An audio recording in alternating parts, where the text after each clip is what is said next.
think you're good. Okay. I'm going to call the Parks Board workshop meeting to on Friday, April 16th, 6 p.m. to order. Do I need a second or anything on that, Andy? No, sir, I don't think so. All right. All right, I'll let Andy, if you would be so kind, I'll let you go around and introduce everybody if that's okay with you. Well, it looks like from the Parks Board, we've got Mr. Mike Pike, Darren Frank, Tom Golden, Jimmy Head, Nathan White, P.A. Bowler. And then from our staff, we have myself and Dallas Long. Todd Samansky, are you on? Yeah, I'm here, Andy. Why don't you go around and identify who all is here and their roles from HSC, please? Okay, I got Craig Shelley's on here. He's one of our division directors, also a member of the Connect Committee from original. We got a Helena Upchurch, was a Connect Committee member. She's a board member. She's our executive director and facilities manager. Katie Doherty, she is one of our division directors. Marianne Staley, she is one of our board members, and she's also the secretary. We got Raymond Brody, he's one of our division directors and original Connect Committee member. Mr. Robert Wade, who's one of our directors and board members.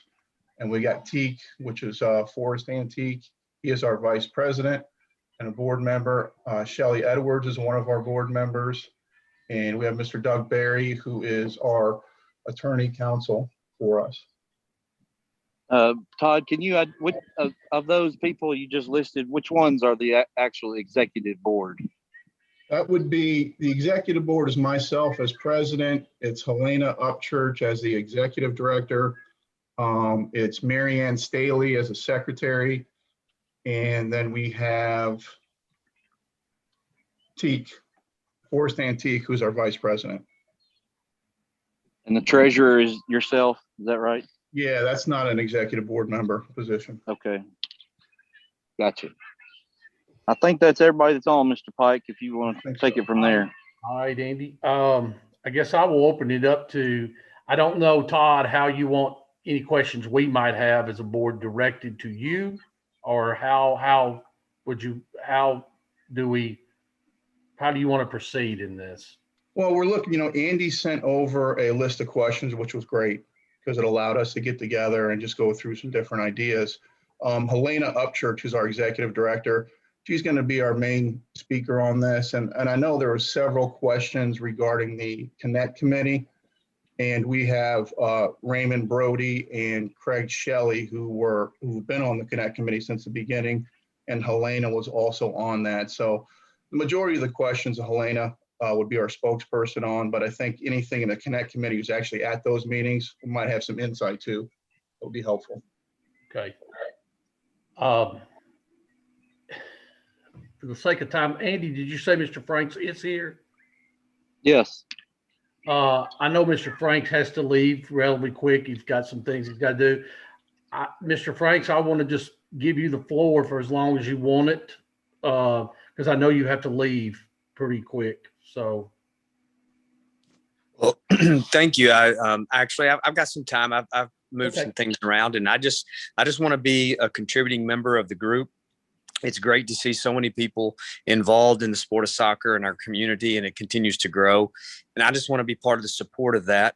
I have sent some of my questions to Andy. I believe those have been forwarded on. So I don't really have anything pressing other than just I want to be part of the ongoing progress and solution.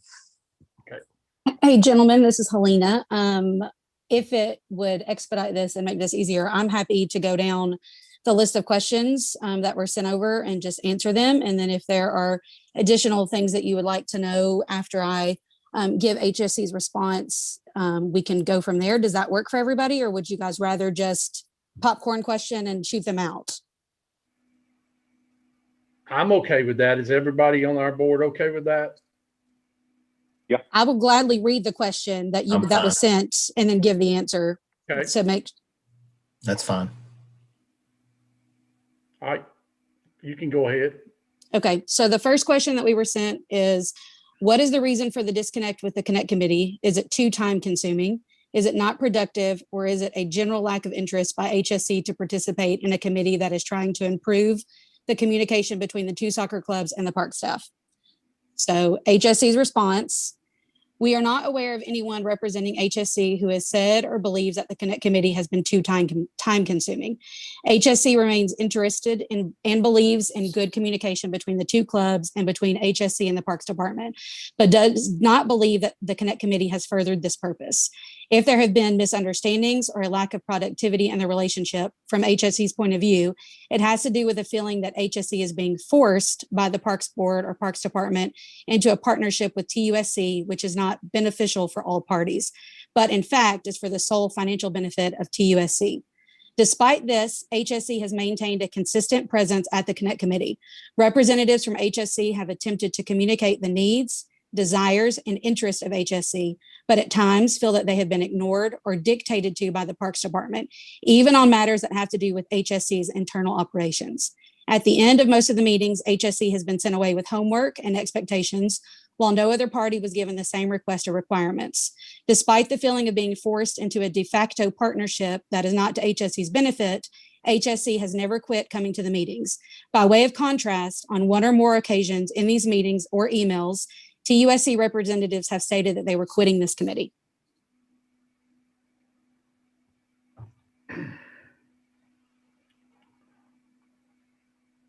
Well, I was part of the Connect Committee, and maybe I'm totally wrong, but I think both parties, each time we met, and I know Dallas made this very clear, each party had, if you want to call it homework, however you want to word it, had things to do to try to come together.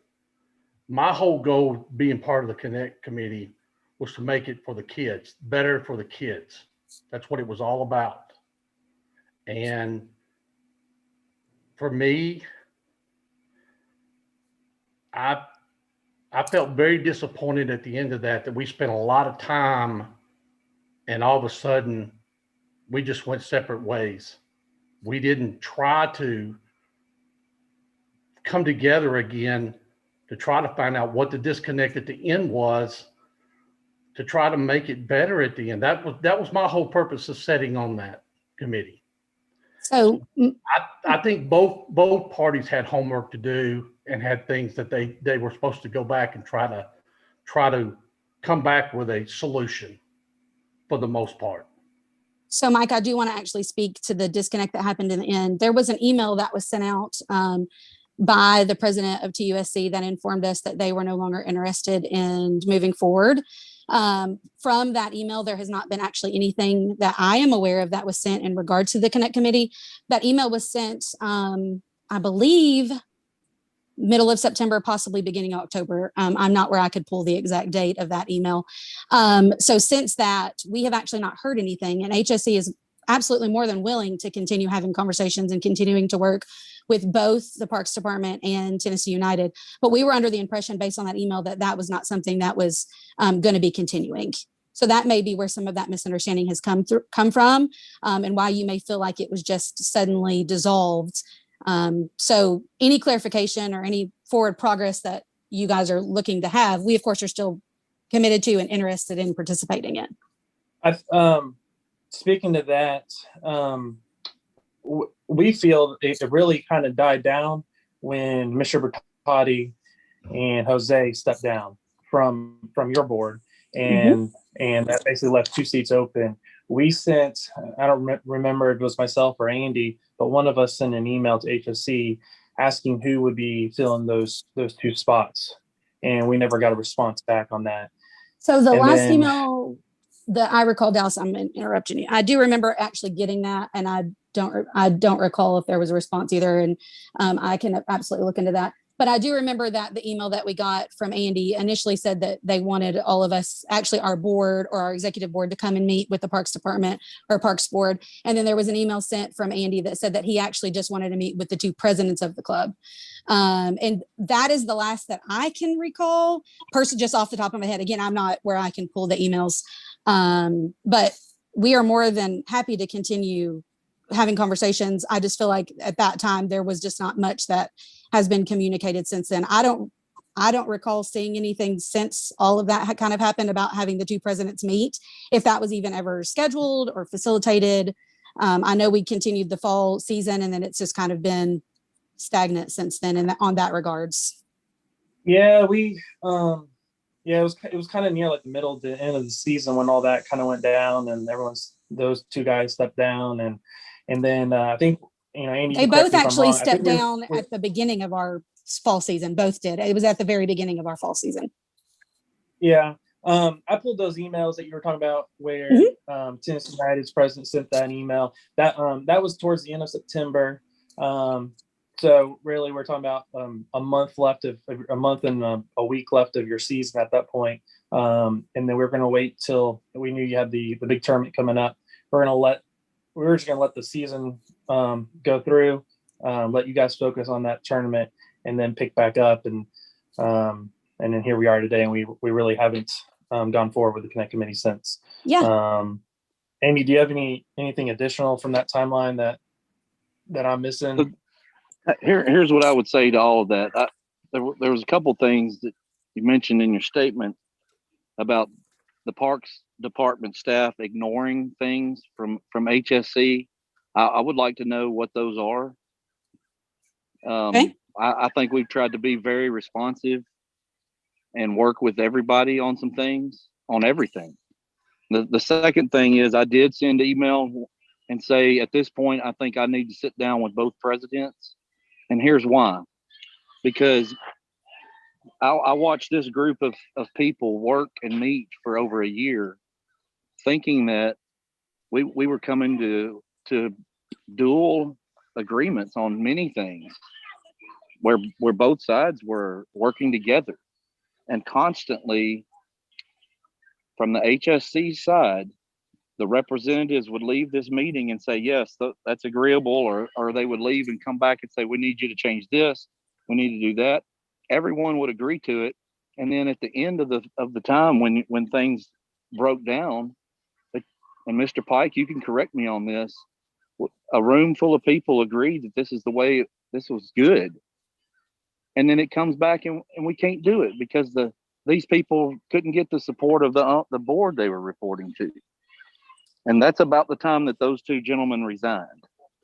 And at that point, I felt like the only way we're going to get to some state where people can work together and all this tension can go away is if we got in the same room with presidents and myself and tried to figure out where to go from here. Yeah. I'd like to kind of add to what Andy was saying, and I'd actually kind of like to hear Raymond and Craig talk a little bit about that. Mm-hmm. My personal opinion from we met for a year on the Connect Committee, and even before that, before the Connect Committee was officially formed, and we were pretty far off when we first started. And Tennessee United had their views and ideas of how an agreement should work out. And HSC had their agreement or their views on how an agreement should work out, and we were a ways away.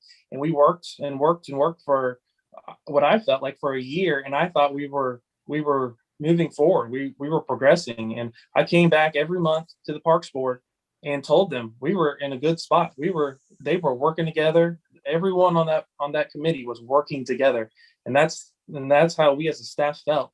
And I think Mr. Pike would feel the same way. And then all of a sudden it just blew up and it all fell apart. So I never got the impression, and I never felt, and I don't feel we as a staff were pushing HSC to do what Tennessee United wanted to do, or going by, picking sides and throughout that. I personally do not feel that way. And I feel that both groups made changes and adjustments throughout that. So I would actually, since Raymond and Craig were part of that from beginning to end, I would kind of like to hear their thoughts on that, and if we're wrong in our thinking of how that was moving forward. Yeah, absolutely. Craig, before you jump on, because I actually do want Craig to answer this question, I do just want to explain one thing that I do wonder at times if it got fully communicated. I know, Dallas, that you know this, and Andy, that you know this, but our board actually does not have representatives that can make main decisions. No one is allowed to do that at all. The premise of our board is that everything is voted upon and it has to be a majority win. There were definitely times that there were things that were voted on that we were 100% could agree on, and there were times that there weren't, and it was a back and forth. So I do want to just explain that piece, because no one that actually sits on the Connect Committee has any ability to make a decision that is not to some degree taken back to the board and fully discussed. So Craig, will you answer Dallas's question? Craig, before you speak on that, Sure. that is part of the problem. Sending decision makers to work together with other decision makers doesn't have to be all the members of the Connect Committee, but somebody that's a decision maker that can then go back to the other decision makers with the other people and speak to things that were discussed needs to happen.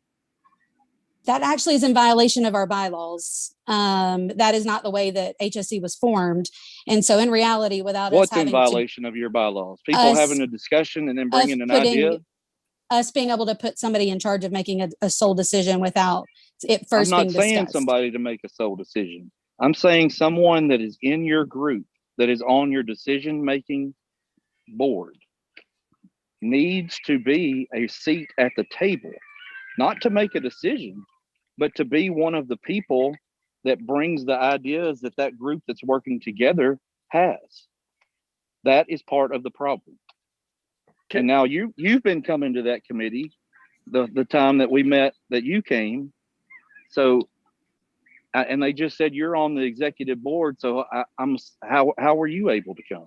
So our executive board, again, I don't have the power to make a sole decision. None of us hold, no person or individual. I don't want a sole decision.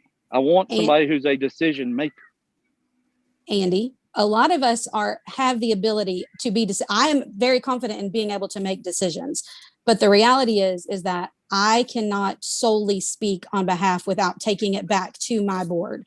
And then from that point, that representative can come back and share the views of our board or the decisions that are made. But sitting at those meetings, sitting in those moments, no one on the HSC board has the ability to be a decision maker on the spot. Everything, the way we are set up and designed, is that everything has to be discussed and voted upon by our board members. I am in 100% understanding of that. So, I will let Craig answer Dallas's question. What I'm going to say is, up until the one meeting that you came to, no one that had any decision-making ability was at any of the meetings or sent as a representative to those meetings. I'm not expecting them to come to those meetings and say, yes, HSC will do that, without knowing what their board would say. But it would be extremely beneficial if somebody who does sit on the executive board and knows how the board thinks and how the board operates is there. So Jose was actually on our executive board the entire time that he sat on the Connect Committee. He was our VP. So he would have been considered an executive board member. Bylaws? No, what I was saying is that he can be on that. I can sit on it. Any person can actually sit on a committee. But they are not, Jose, again, go ahead, Andy. I don't mean to interrupt. No, you're fine. I would say you're fine. Go Jose ahead. used to, Dallas, or you correct me if I'm wrong, but Jose's words to us were always, he didn't have the authority to vote, or he didn't have the power to make any kind of decisions at all. And y'all tell me if I'm wrong about that. Which would be my exact answer to you, that I don't have the power to make any decisions without the full support of our board, or without a majority vote of our board. Even if it was a 51-49, I would tell you that exact same answer. Well, then I think if you guys don't mind, may I jump in here a little bit? Yes, please go ahead, Craig. Absolutely. Just to explain a couple of things, kind of from my perspective as one of the long-running committee members. I'm gonna back up with what Helena says, but I'm gonna back it up very specifically. In that, I think everybody that came to the Connect Committee from both sides were certainly empowered to come together and create some ideas around ways that the clubs could work together for the good of the kids. I think that was always there. But I think what you're talking about is there were some very specific examples where there was proposals which involved the transfer of money between two different clubs. So no one is going, we don't, as a club, we don't lay out capital expenditures without the full support of the board. And so so as far as the commitments can go that we can make in the Connect Committee meeting room is that we will take this back to the board for their consideration. No one's going to tell you I can't lay out $30,000 for United because United thinks that's a good idea.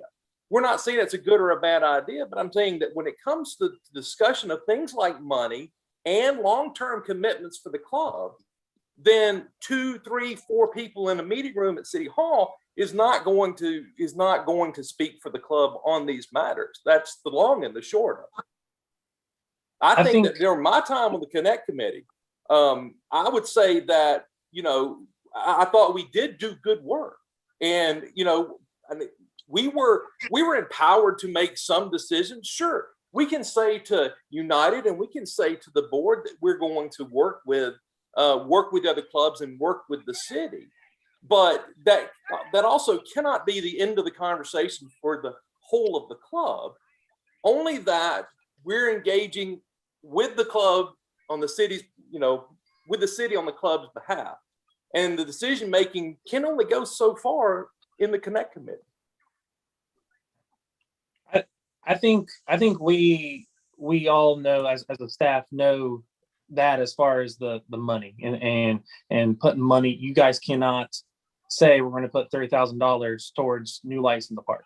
But the idea of that was for both groups to come together and brainstorm and come with ideas that they would like to see done to improve the soccer facilities or improve each of your programs.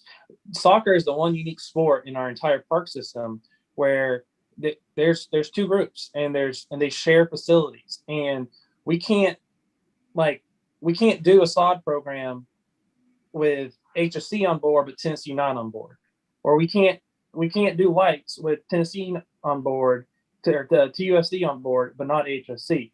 So the idea was to kind of figure out what those capital project improvements and other park improvements were important to each of you guys and us as a parks department, and figure out how can we do it. It wasn't for you guys to decide, we're going to put $30,000 and you're going to go back to HSC and tell the rest of your board that. And so that might have gotten. Well, I would say that decisions like that, while not the whole of the meetings, were certainly part of the meetings. And so if we're going to have a discussion around what the Connect Committee members are allowed to commit to and not commit to, then how do we mesh that against the body of work that comes out of the Connect Committee? Either, we have the authority to say, here's $30,000 to United for their proposed soccer training, right? That wasn't for lights. That was a number for their soccer training at one point. And so that's Connect Committee business. And that involves money. And at that point, we either say that if the Andy's qualifications, that the people in the room can make all the decisions or none of the decisions, then there's a gray area in between, right? I think that's agreeable, that there's a gray area in between. If we're saying money is the no-go, then all of it should be the no-go. Everything should go back to the board. You can't say, here are the people you're qualified to make some decisions for the board. It's either all or none. And so I say that as long as some portion of that we're not allowed to make commitments on behalf of the club, then probably the safe thing is to say none of us should be. My thoughts. Well, I don't think anybody's asking anybody in that meeting to make a commitment for money. We did things like discuss side programs where both groups took back to their board paying $8,000 a year to help improve the condition of the turf grass. And that was no problem for anybody to take back to any boards. But there becomes other issues that people would work and go back to boards and come back with agreements and edits and back and forth until it got to where it was needed to be. And we were told that both things were okay, both sides were okay. And then all of a sudden it comes back from the board, it's not okay. And I would offer to you, Andy, that's a mischaracterization of all the business that went on in the Connect Committee. Yeah, we talked about lights. Yeah, we talked about sod, but we were talking about that before there was ever a Connect Committee, which was handled by our board on a piecemeal basis. We were, in fact, talking about the transfer of funds from HSC to TUSC for soccer training that you guys wanted to do. And so when we talk about then who's empowered to make decisions on behalf of the club, as a sitting member of the Connect Committee, Raymond was there too, and the two gentlemen who left, and Helena, who's been there, then nobody should be qualified to speak for the entire club, especially if you're talking about mixed business like that. Here's my direct question. At the beginning of last fall, when after multiple meetings, an agreement was agreed to and taken back in email form and in hard copy form to both clubs, language, let's put this in, let's take this out. And then one club signed it and the other club, after being told, yes, we need to change this.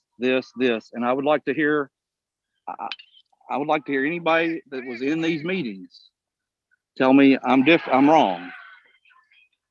How did that happen? Dallas, you can probably state it better than I can, but I'm Mr. Pike. So I will actually speak to this because I was in several of these meetings that entire summer, actually leading up to this. Jose was not present due to a family emergency, and I had taken his spot. There were several things actually within that contract or that agreement, as you worded, such as how HSC would post on their social media and the things that we would agree to do that were things that actually we were not comfortable with. And on multiple occasions, we had asked that those things be taken out. It was sent to us on numerous occasions after these conversations, exactly the same as what we had received initially, to the point that we went back multiple times and said, okay, we're still not comfortable with this. We've asked that this be taken out, or we've asked that the wording of this be changed. We actually involved the two gentlemen, or Mike Bertotti at the time, in the rewording. And then upon Jose's return, both of them asking them to help with the verbiage. And we're sent something yet again that did not seem to adjust, and we were not comfortable with it. And so at that time, our two people that were helping to rewrite this with a representative from TUSC told us, go through this contract, take out anything that we are not comfortable with, and resubmit it and signed based on what our board has agreed to. We did that. Todd actually went in and took out a few of those concerns that we had asked to be taken out multiple times and sent it back in with his signature as our legal representative at the time. And then from there, that's kind of where the point where things kind of just fell apart. Craig and Raymond, I know that you guys were also involved in all of these conversations. Todd, I know that you and Kenny shared multiple emails in regards to this. If either of you three would like to speak on that, I would love to have your additional input. I will speak on it first. Yeah, absolutely. Mr. Pike, if that's okay with you, you're the chairman of this meeting. That agreement was brought back from Mr. Bertotti and signed by Tennessee United. After Mr. Bertotti and Jose told them everything was as it needed to be, you need to sign it first. Tennessee United signed it, sent it back, and then was sent back a different version without their signature on it, with Todd's signature on it. That's what happened. That's where distrust comes in. That's one issue in a conglomerate of issues that is at the very end. You got 13 questions on that list from this Parks Board. Several of them involve the same thing, but we're not going to, I can't speak for the Parks Board, but they're not going to be here all night. And this, I think everybody can understand how there's miscommunication, distrust, and all kinds of things going on. Mr. Pike, I'm not in charge, but Well, I want to go. If I could, If I could just, well, I don't want to interrupt. I'm sort of struck by, I'm a newbie, right? I've been on the board less than a year. So I don't know all this background and history. I picked up on something that you said, Ms. Upchurch, that I just want to try to understand. You had mentioned something to the effect of, I'm paraphrasing, that HSE felt forced to coordinate with Tennessee United, which would certainly seem to indicate, maybe I'm not a smart guy, but I certainly catch the inference that there's a hesitancy to collaborate with Tennessee United. And I'm not sure if I understand that, because there are literally dozens of examples that we interact with across our city of a variety of different civic organizations within the Parks Department, whether it's Civitan to inline hockey, to a whole variety that work together healthily. Can someone please explain why that there is not an interest to collaborate? There actually has never not been an interest. Where in the instances where we have felt forced, I'm actually going to give you a couple of examples. Hold on, let me go up. But you understand what I'm saying? Yeah. The saying that you feel forced would mean that you're naturally not wanting to. Yeah, that was actually maybe something. I'm reading too much into it. But No. Well, and I will definitely touch on that. That was actually something that has been even to our own. We have definitely had, on both sides, felt that same thing, where there's been hesitancy on both sides. For years, for some reason, that has always been assumed, that there was hesitancy from either organization to work with one another. I don't really know where that is 100% rooted from. For as long as I have actually sat on our board, I have always, from a parent or from a coach or from anyone, we've always kind of had something that has seemed to give that implication. I cannot speak to where that has begun or where that has been rooted. We are not hesitant to work with them. We've actually have worked with them on multiple things. We work really well together in regards to sharing of, like the facility setting up for their tournaments, transitioning back. We have seemed to communicate well in regards to, space. So where we felt forced was there was, again, multiple proposals brought actually, or attempts at proposals brought in regards to us doing a player development program. And we were sought out a couple of different other options, and we were told on multiple occasions that we were to use the club that was in our backyard. We actually were happy to use whoever, but we're hoping to be able to use, whatever was the best option for the club. And so we were told on numerous occasions that we were required to use them. We're not hesitant to use them. We have no problem with using whoever is the best option.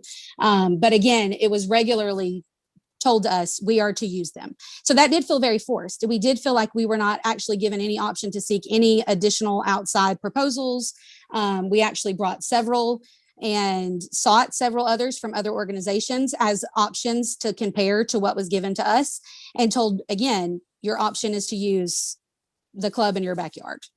So that does feel very forceful. It does feel as though we are being dictated to what we can do with those options. We, again, are not hesitant to use them. We are happy to use them, but we also want it to be mutually beneficial for all parties.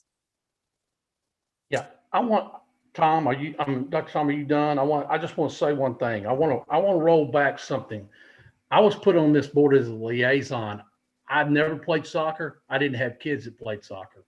All right. So in some ways, I felt maybe not as qualified as a couple more people on this board, on our Parks board. But I can tell you that from day one, first meeting, my comments were to both clubs. This is about the kids, and we need to find a way for both of y'all to get along for the betterment of the both leagues. Fair. So I want to make sure everybody's clear on this board, that on your board, that wasn't at those connect committees, that the Parks board is not trying to force anybody to do anything. We want what's best for both clubs and for the city of Hendersonville and for the kids who play in those leagues. Not the board, not the parents. The kids are first and foremost. So I want to make sure everybody knows in this room that Parks board is not against either club. We want both of them to get along. I just want to make that perfectly clear, because I don't want to get miscued that we're trying to force anybody to do anything. As a parks board, I can tell you, we're not. We want the best situation that's out there for everybody involved. Mike, thank you for saying that. I would say that there have been things that have been communicated to us that would definitely tell us otherwise, even to the effect of last year in March when the tornadoes happened. And we as an organization, the city or the Tennessee State Soccer sent something out for Wilson County. One of their clubs was really significantly affected. And we shared something about cleanup. We shared something about people getting together and working with them and cleanup.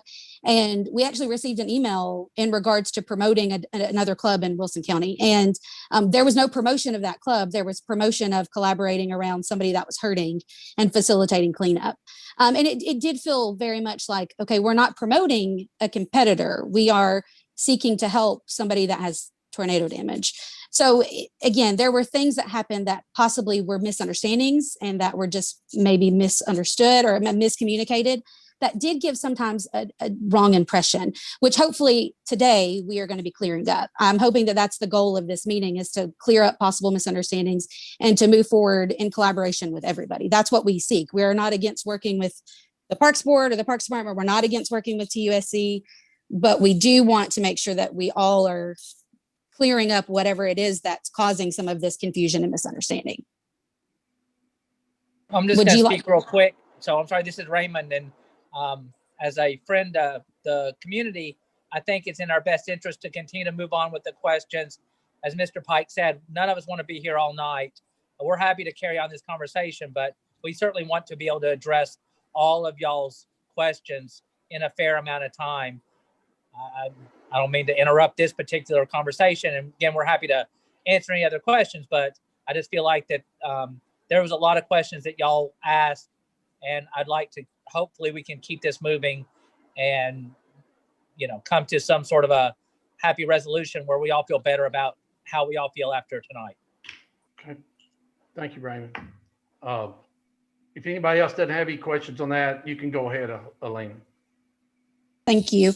Also, just on this, I will email all of these questions and answers when this is, I'm happy to do that. There's no reason for me not to. So that way you guys can have the fullness of it post this meeting. So if Mike, if that's what you guys would prefer, please definitely let me know that and I can attach that at the end of this. Okay, so the second question that was sent is this: training programs are crucial for rec league players and coaches. As a former coach in HSC, I would have loved an opportunity to partner up with Tennessee United for a training seminar on drills before and during the season to strengthen my skills as a coach and to sharpen the player as well. I believe that Tennessee United has reached out to HSC on numerous occasions to offer training for coaches and players. Is there a reason that HSC doesn't accept the offers to help coach or train players from Tennessee United, or would rather use outside leagues or coaching clinics rather than using local training through Tennessee United? I am sure these clinics, training seminars would be at a very discounted rate or free for HSC players and coaches.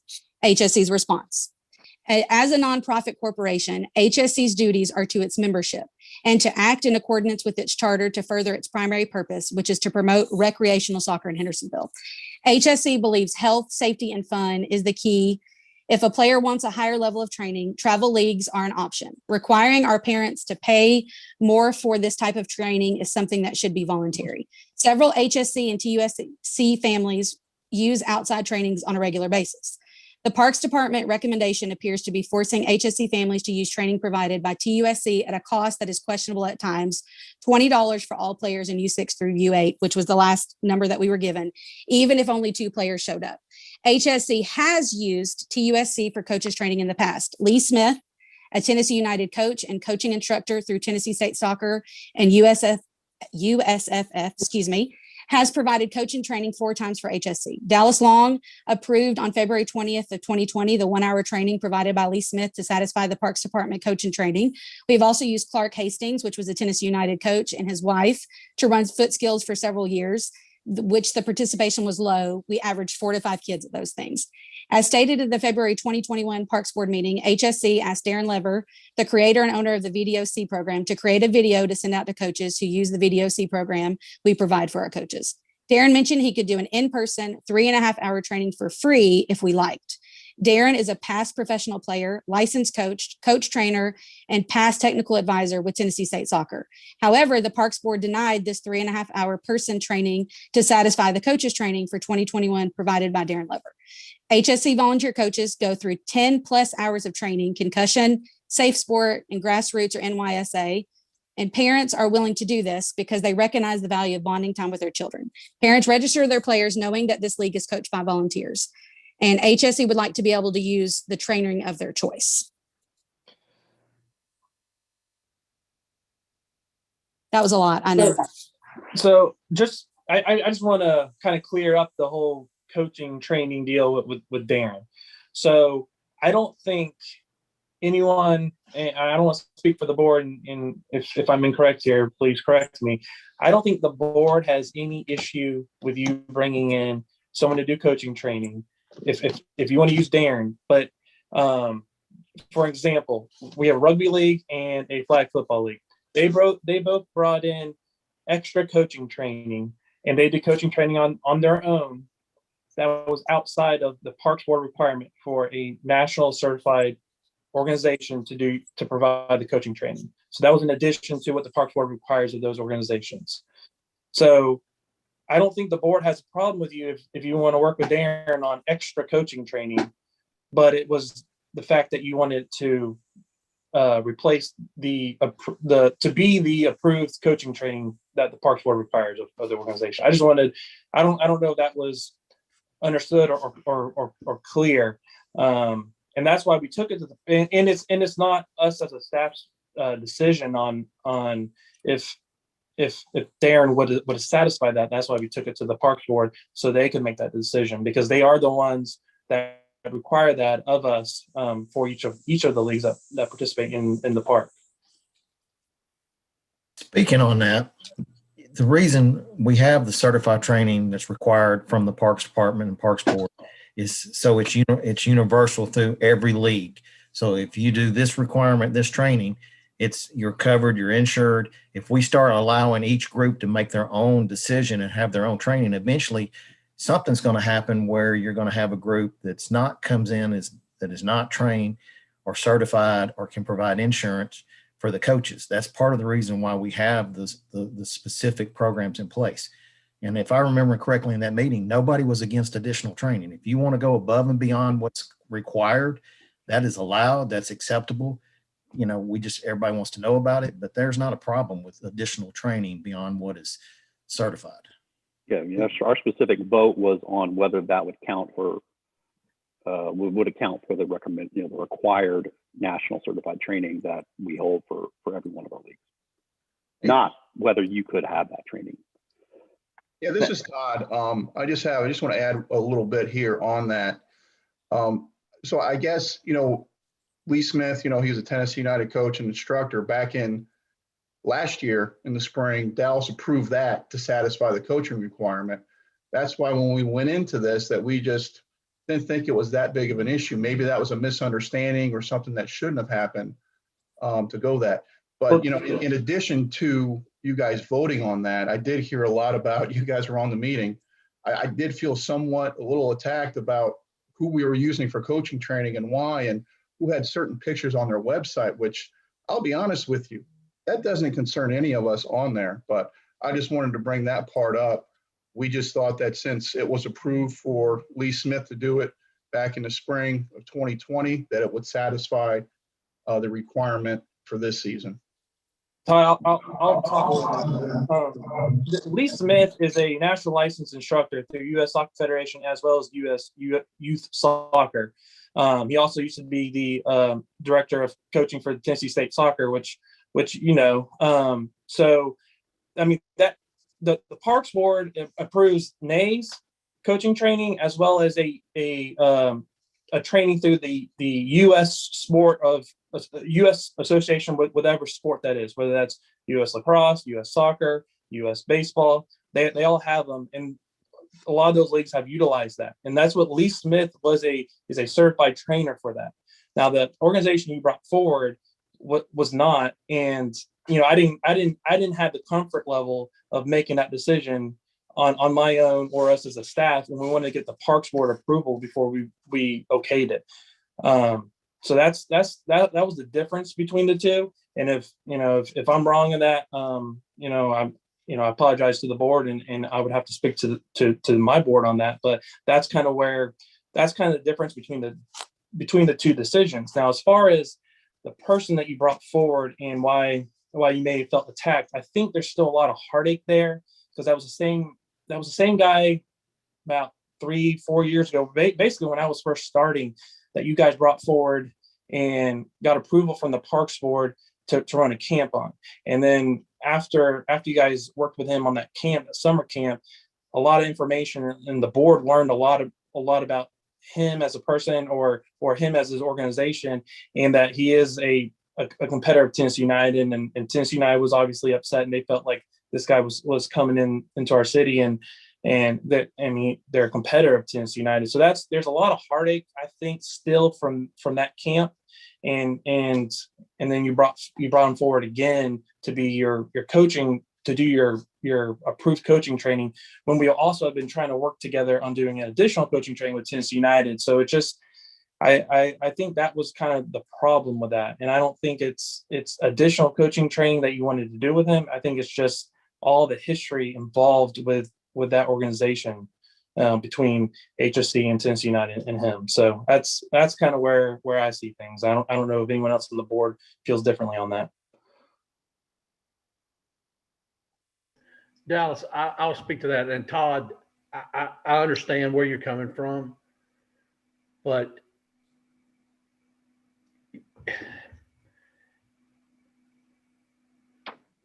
that all happened too, along with all this breakdown. So you got to understand, on our side, I'm not like there again. I'm speaking for the board, and I think I can speak for all of them. I know all of them. We've all discussed a lot of different things with any sport, but just trying to think how to word this. I think that part of what y'all are feeling is that we're trying to force you to do something, or we're against you. That's not what it is. But it's the miscommunication, the breakdown of the Connect committee, the breakdown of people getting along. From a Parks Board standpoint, I just want everybody to get along. I want everybody to be able to work together. I'm not trying to tell you what to do or your board what to do. I'm not trying to force you to do something, but the whole point of all of this is for us to work together. Now, if it was a breakdown on the other side, the other soccer thing, we'd be doing the same thing. So I don't want y'all to think we're trying to attack y'all. I'd be calling for the same meeting with them if it was, and if we have to do that, then that's what we'll do. But I feel like the whole feeling of this is y'all are feeling attacked by us. We're feeling like y'all are just not wanting to listen to what we're trying to say. We want everybody to work together. So I want to make that perfectly clear, that this is not about the board attacking you. It's not about the Parks Department attacking y'all. Okay. That's not what this is about. All right. The things that Andy was talking about, I was at every one of those meetings except for one. And the one meeting I wasn't at, Nathan White took my place. Okay. I don't know. I want to get past this, guys. I will second what Raymond said. We need to find a way to get past all this and get all this frustration and all this tension away, so we can get back to trying to work together. So I want to make sure y'all know I'm not, from a Parks Board standpoint, and I don't think the Parks Department's doing the same thing. You may feel that way, but that's not our intention to attack anybody and force anybody to do anything. We do have things that we have put in place that we need to do certain ways, but the things y'all are talking about tonight, we're not trying to attack anybody. Yeah, Mr. Pike, this is Todd. I just want to say, hey, I appreciate that. And I hope at the end of this meeting, our goal is let's just get through this and work together. I mean, we've got great parks, we've got great community around here, and that's our big plus that HSC does. I mean, we're all about the community. The one thing that people need to understand, we're just a recreational club. Whether a kid comes to practice 1 day a week or 0 days a week, they still get an opportunity to play on Saturday. And as far as offering these foot skills or trainings, it should always be something that's voluntary for them, not something that's mandatory. It's to take away and pay other people for these trainings and have our volunteer coaches to go and help them out while, we're paying these other people to coach and then not giving our coaches anything. It's just the whole thing is just, it's difficult, and I get it. Travel soccer is great. And there are avenues for other training too, but this stuff just should be an addition for voluntary, for stuff to happen. And we're willing to do anything we can. You see the support we give the schools and all the other local clubs around here. So, but I appreciate your comments, Mr. Pike. Would you like for me to continue with the questions? Anybody else have anything? Yes. I'll wait for further. Okay. Anybody else? No, I'm good. All right, go ahead. Okay. Number 3, what are the plans for the surplus of funds in their accounts, HSC's accounts?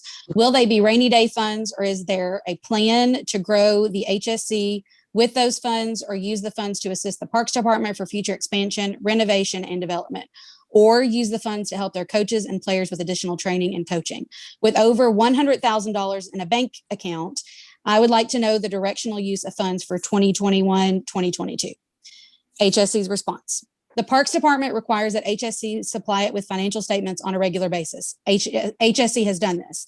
HSC is finishing up our 2020-2021 season, and upon the completion of its season, HSC will begin to work on the budget for 2021 and 2022. Beyond that, HSC has no obligation to share internal financial information with the department. Okay, well, I would have to disagree with that because you're a public entity and you're a 501c3 group. If Joe Blow Public wants to know about your finances, then you need to be able to provide that. And if the Parks Department is the entity to provide that, then it needs to be available to the Parks Department to provide to the public. That to me is an indication why you don't think you should share your financial information. That's wrong. So we're actually going to defer to our attorney, Doug, for this question and let him answer it on our behalf. My name is Doug Berry. I want you to know that I spoke to your city attorney before saying I would attend this meeting. It's my understanding that the club is providing all the information requested. I don't think there's any obligation for them to predict or announce their intention about what they're going to do with funds in the future to anyone. And I think it's unusual. I'd be curious if this has been required of all the athletic associations that are using the city parks, but I disagree with you. I disagree with the gentleman's statement, and I think that you are already getting on a regular basis. You're already getting all the information you need. And what is the reason, except for the club's ability to, fund its operations and season? I'm getting some noise from one of the other people. I'm sorry. Except for the club's obligation to fund its operations, or complete the season, do whatever it needs for its members, what exactly is the public purpose for having to know this information? Mr. Berry, I will speak to that if you would like me to. It's up to the board. Up to the board. I'm through. It's up to the board. Mr. Pike, I will speak to that if you'd like me to. Go ahead, Andy. Mr. Berry, we do request this information from every group that uses our park. We, on a regular and consistent basis, are in communication and meetings with the civic groups that use our parks in terms of what they would like to do, improvements they would like to make, ways they would like to spend funds as they get them. I can't speak for every club, but I just will tell you that the vast majority of the groups that use our park are constantly in communication with our parks board, our park staff, about things they can do to help improve leagues, facilities, or the places that would benefit this program in every sport. From my So- understanding, HSC is providing their statements monthly, and that they have made significant capital contributions over the years as requested by the Parks Department. So what exactly is the need to know? What exactly is the need to know what their future intentions are? Nope. The providing of monthly statements has not begun yet. That's something that the Parks Board put in place that will begin this coming month. Well, what's been the regular? It's been quarterly heretofore, has it not? No, sir. It has Well, been yearly up until 2 years ago, and then it went to 6 They've months. complied with you. They've complied with your rules. Yes, And sir. they have made significant financial or capital contributions every year when asked. So what is Over the problem? years, I didn't say there was a problem. What is the problem? What is the need for the question? Why is The need for the question, I think, is that for many, many years, HSC on a regular basis worked with the Parks Department to every year make capital improvements. 2 or 3 years ago, those communications ceased, and they have picked up. And I think HSC has begun to understand kind of, hey, you're basically making a profit in our park off of your league. You have a surplus. What are we going to do? What can we do to work together to help improve this place? Is it new lights? Is it a restroom renovation? Is it improving the grass? What are some things you guys are looking for? These type conversations are very, very difficult to have with HSC when it comes to our staff communicating with them. And just like this, people saying you don't need to know that information. That right there, I'm not a Parks Board member, but that's troublesome for me. Well, that's that not a group meant is to running be- a league in our park and having over $100,000 surplus on a youth rec league and not want to provide any direction on where they might be planning on using those funds. Especially when about 4 or 5 years ago, we were in a situation where Todd and Alina had to take over this club because $30,000+ came missing from the club. Well, it's not public. It's not public funds. And as I said, they've always responded to your request. I don't understand. I don't want to argue with you, but they've always responded. They followed the rules on providing financial information. They're not saying they're not going to do that, but I don't see that there's any current rule or a reasonable regulation that would require them to predict what they would. I've forgotten again what the question was, but that would you pose to them or someone posed to them. But I think my information is they've cooperated fully over the years. And the tone of this question seems to be, well, you've got all this money. Why can't we have some of it? Or maybe put it somewhere we want. So what is their surplus have to do with their use of the city's parks? Because the city's taxpayers are the ones putting that surplus in their bank account through their league fees. Well, they're paid. Well, I'm true. I'm afraid I've not added to the good feeling that's going on here. But I would suggest that our board will continue to work with you on that issue. But Mr. Berry, I'd like to add. I think what we would like, or what our envision is with this, is just planning for the future. And we plan. We're in the planning stages now for our current budget right. to the city, and we're going to jump right into next year and the year after that. And we're looking forward to what we want to do for parks improvements. And we do this across the board with all of our leagues. Right. And we sit with all of our leagues, and we meet, and what is important to them what would they like to see? What improvements would they like to see? So we can help you. So we can go to bat for you. We can fight for you.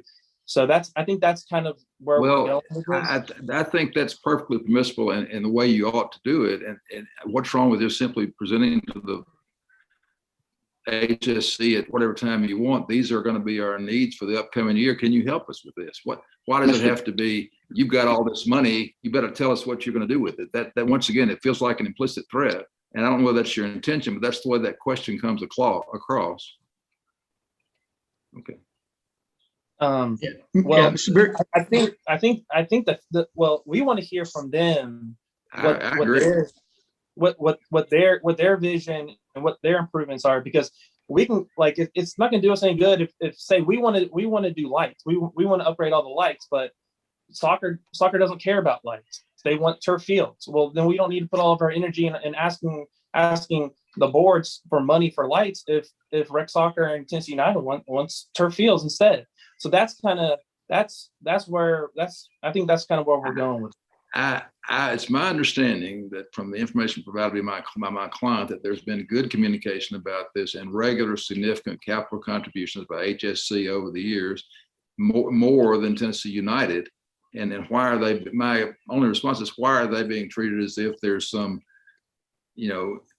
ulterior motive or bad motive here, when they're your biggest contributor on this? We meet with every one of our groups on this yearly, so we're not picking on HSC, or we're not picking them over Tennessee United or Civitan. I mean, Civitan brings in tons of money with the tournaments we have throughout the summer, and they're usually reaching out to us, setting up meetings. We have this idea. We want to put this money back in the park. They're reaching out to us before we even get an opportunity to turn around and ask for a meeting with them. So I think that's I'm going to mute myself. It's a different relationship, I would say. I'm going to mute myself in a second. I'm not helping, but I would just say the tone of the question was aggressive and not about we have some financial needs. Can HSC help us? You've helped us in the past. Can you help us again? Why isn't that good enough? I'm gonna be quiet. I actually, if Mr. Berry is fine with that, I would actually like to speak to Dallas what you just said. 100%. If it was at any time that you guys have come to us about fields or about things, we've always been comfortable doing those things. Again, we just in the fall, actually, I think it was fall of 2019 and just before COVID, we made the investment into doing the bathrooms up front. And we are more than happy to participate in improvements on the park. But I will say that I am not sure the last time that we actually got asked that question of what is it that HSC would like to see outside of when we did the city meeting or the city planning meeting. Areas that we would like to possibly look to invest or look to improve. We are open to those things. We would love to participate in that. We definitely want to help grow our organization, grow our city, grow our parks department, and invest in the future of what our parks department is doing. But those questions have not necessarily been posed to us in that way. Dallas, the way that you just explained it was extremely clear, and it gave me a better understanding of what the expectation is. I do wish that had been communicated more clearly so that we could give the response that you were hoping for. PA, do you want to say something? Yes, I did. Listen, I think everybody here would agree that HSC has been a good citizen and helping give back to the parks, right? But I think one of the things that's probably unsaid is that we have a fiduciary responsibility to the citizens, and so it makes us a little bit uncomfortable that you guys are sitting on so much money, because and just from your coaches are volunteer coaches, the other leagues that participate, with the exception of Tennessee United, and you guys correct me if I'm wrong. I know they have professional coaches, but we want to make sure that either that the fees are not excessive in order to build that balance that you got, or that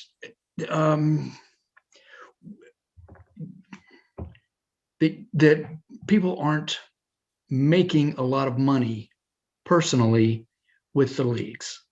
Yeah, right? absolutely. Yeah. Yeah. So, Mr. Bowler, I actually want to tell you about our fees. As a recreational organization, we actually, in regards to our fees, are very low. Our average fee is $125 for our U7 and up. Our younger divisions are $115. So $115 a player, U5 and U6, $125 a player, U7 through U19.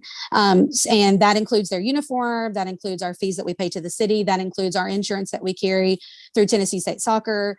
And so in reality, if we were to go across recreational soccer throughout the state, we're actually considered on the lower end.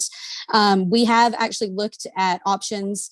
This was our first time in several years to raise our prices. We actually raised only the younger divisions by $10 because we took a $70,000 loss last season through COVID, and we weren't sure what this season was going to look like. And so just to speak to that so that you have that reassurance, our fees are actually very low, and we don't have any plans to raise those anytime in the near future. We do enjoy investing in our organization. We do enjoy investing in our coaches, investing in our schools and our communities. HSC has actually taken on all of the middle school leagues, and we are now carrying insurance for all of them. We have started actually paying all of their player fees, which is $12 a player if they are not part of Tennessee State Soccer prior to their being involved in the middle school.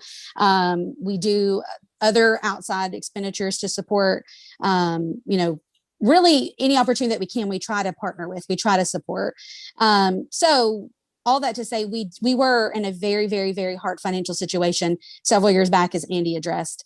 We were required per our accountant to take 2 years to actually determine what we were bringing in, and then from there set a budget and work on how we would spend that. And since that has happened, that we've only been released to start spending our money really within the last 2 years. And since then, we of course have done the bathrooms, we've started giving to the middle schools, we've started doing these other things, and we are slowly getting ourselves in a position to really know what we can spend while also protecting the club and its members. We do have really the financial responsibility to our members as well, to make sure that we are fiscally responsible. And we are still navigating how to truly be fiscally responsible after recovering from such a significant situation. Again, it's not that we are unwilling to do anything. It's not that we are unwilling to even, give some idea of things that we would love to see improved. It's more just that we would like to have those questions posed in the way that Dallas posed them. That was, again, I felt like that was a great way that he presented that to us. Yeah, listen, I applaud what you guys have done here recently. And, honestly, I wish I'd known about it before tonight. But thank you. Helena, thanks for bringing that up, because I didn't realize y'all were doing some of that stuff as well. In addition to that, the only question that disturbed me was in the initial response was that I want to make sure that if I'm a parent and I'm playing an HSC soccer league, that I can come to you and say, hey, can you tell me what money's that? And yeah, absolutely. 100%. If that's going on, then I don't have a problem with that. Yeah, 100%. If any how time the question got worded or whatever, but it's been worded better. I agree with that. The reality is that if at any point, any of our members or any community person would like to see our financials, we have no reason to not present those. We have no reason to not give them a line item that shows them where every dollar is being spent. In our budget, we actually break it down that way. We can show you to the dollar where every dollar is being spent. To the penny where every dollar is being spent. And there we have no problem at any point being responsible for showing anyone that would like to see that. One of the things I would tell you is some of the things that you told us just now about the fees you're paying and the things you're doing with the middle schools. You need to, and I know it's hard because I'm in the civic group in the park as well, and you don't ever want to pat yourself on the back to say is, hey, look at what we're doing, because that's not what you're there for. Yeah, the kids, and you're there volunteering, so all those things go unknown, like, wow, y'all did that and y'all did that. So sometimes knowing that makes a big difference as well. Yeah, well, even this season, like, our coaches eat free every Saturday. We're feeding our coaches hot dogs, a drink, chips, fruit, breakfast. All of our coaches got rain jackets or pullovers this season. All of our players, of course, are getting t-shirts. Even in our adult league, we're covering some of their fees as we're re-promoting our adult league. We are definitely doing so many things to support our families and giving back to them. Our coaches we've paid for all of their coaches trainings this season, and we'll continue to do that moving forward, because that's something that we want to invest in the people who are investing in HSC. We take that very seriously. And so any person that joins our organization, we want them to feel like they are important to us. Every person is a volunteer, and we want to always contribute to their time and respect their time. There are a lot of things that we are doing on that side that we just have not publicly shared. And that may be to our detriment, as you said, Mr. Head. And we probably should be more aware, like the photos of when we did the bathroom. We've never shared that. I don't think we've shared those on social media. I know that Andy did at some point on the Parks page. And I realized recently we never shared that. We've given to the schools. Within the last 2 years, we went to every elementary school and gave them sporting equipment. Hawkins Middle School, we bought all of their soccer goals because they were a lower income school. We've helped them with their uniforms.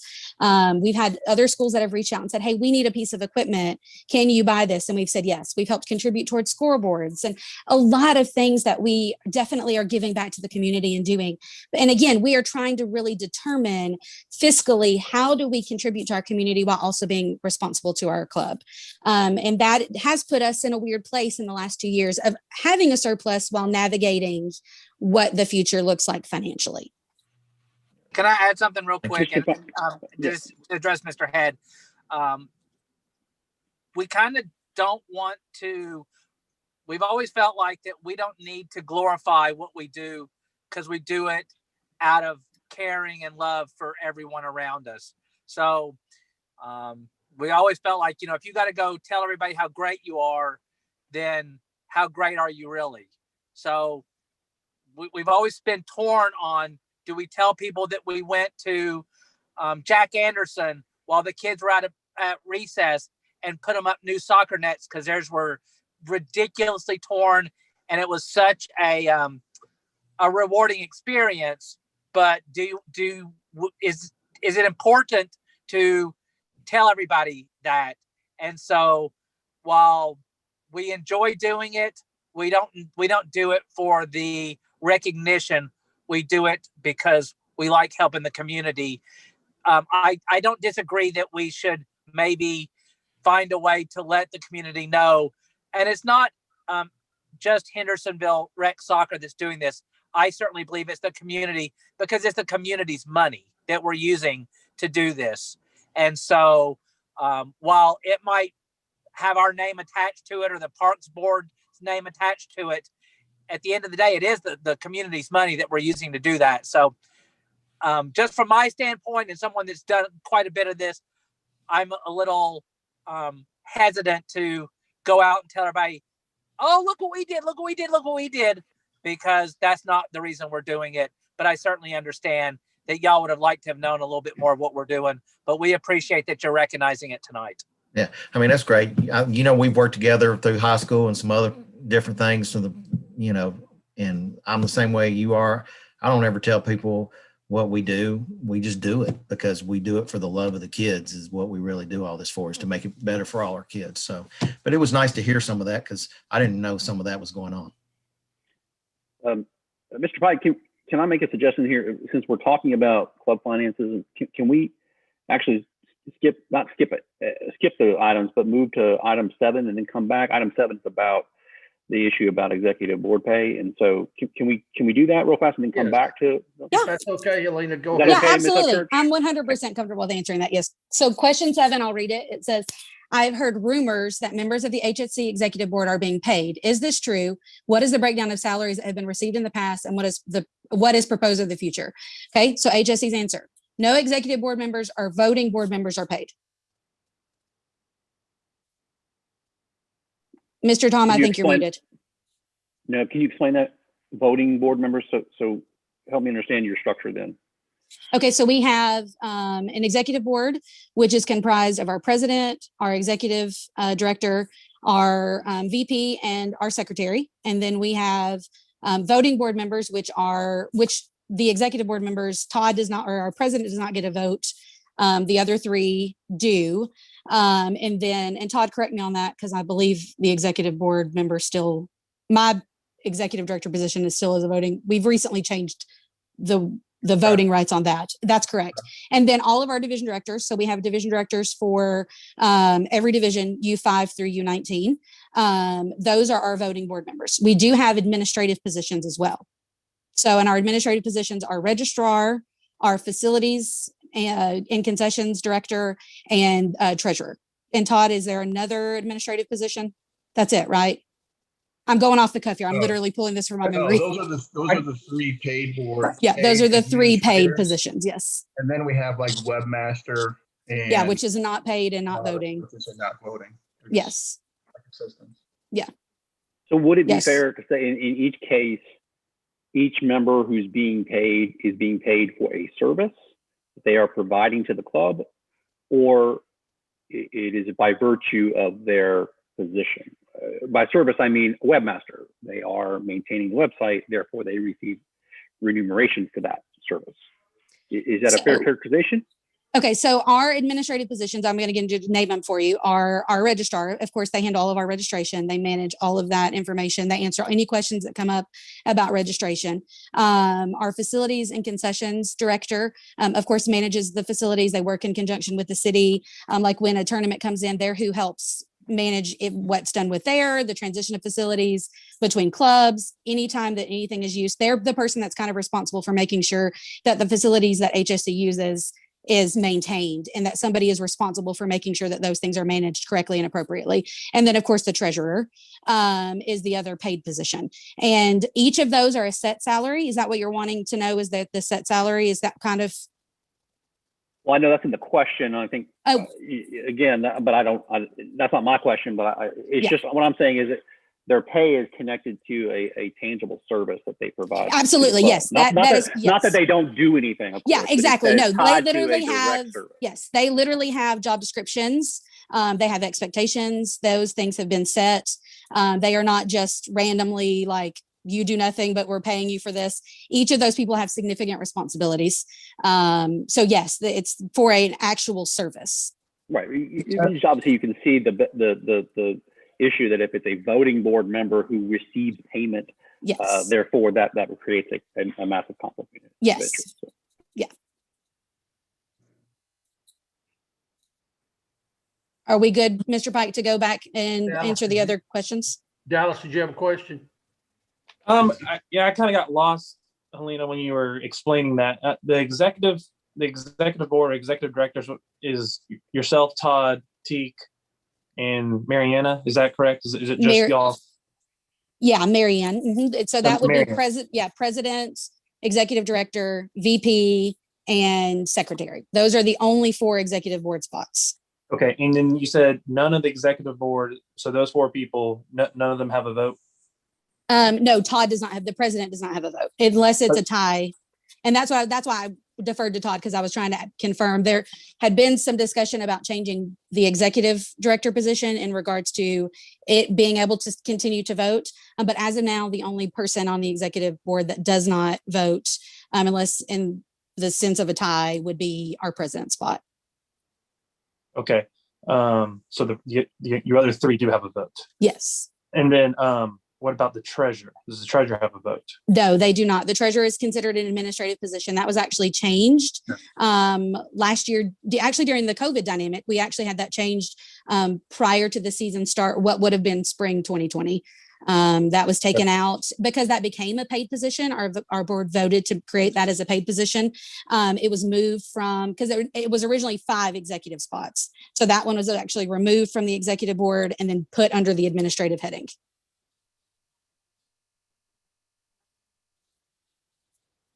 Okay. And then so the facilities, which is that's you as well, correct? Yeah, I actually do manage that. So facilities concessions, that doesn't have a vote, or it does? No, that does not have a vote at all. So does that mean you get 2 votes? No, I don't. Okay. Would right. No, that's what I'm saying. It does not vote. That's an administrative position. Yeah. So our registrar, our facilities and concessions, and our treasurer are 3 paid positions. None of those 3 positions are eligible to vote. So if at any point we'll use me as an example. Currently holds our facilities and concessions position. If for any reason I stepped away from being the executive director, I would no longer have any access to vote at all. And I generally abstain from voting simply for the fact that at this time I am holding both. There definitely could be the look of a conflict of interest. So again, that's why I said that we had discussed the dynamic where I was holding both of, do we need to possibly remove that? But in the future, whoever moves into the executive director position needs to have the eligibility to vote. Okay. Does Teak have a position that's paid as well? He does not. Teak is our VP. Okay. I think I understand now. Yeah, Okay, it is a little bit confusing. Maybe I'm dense then. Sorry. Does anybody who is paid by the club have a vote on the board?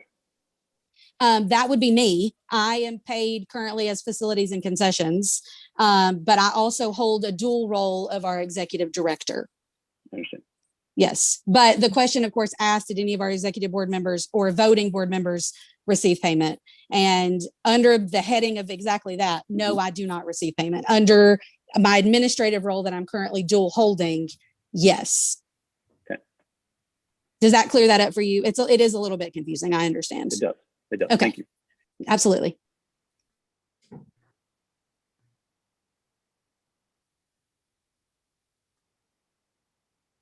Okay, Mr. Mike Pike, would you like for me to continue with our questions? We're on number 4.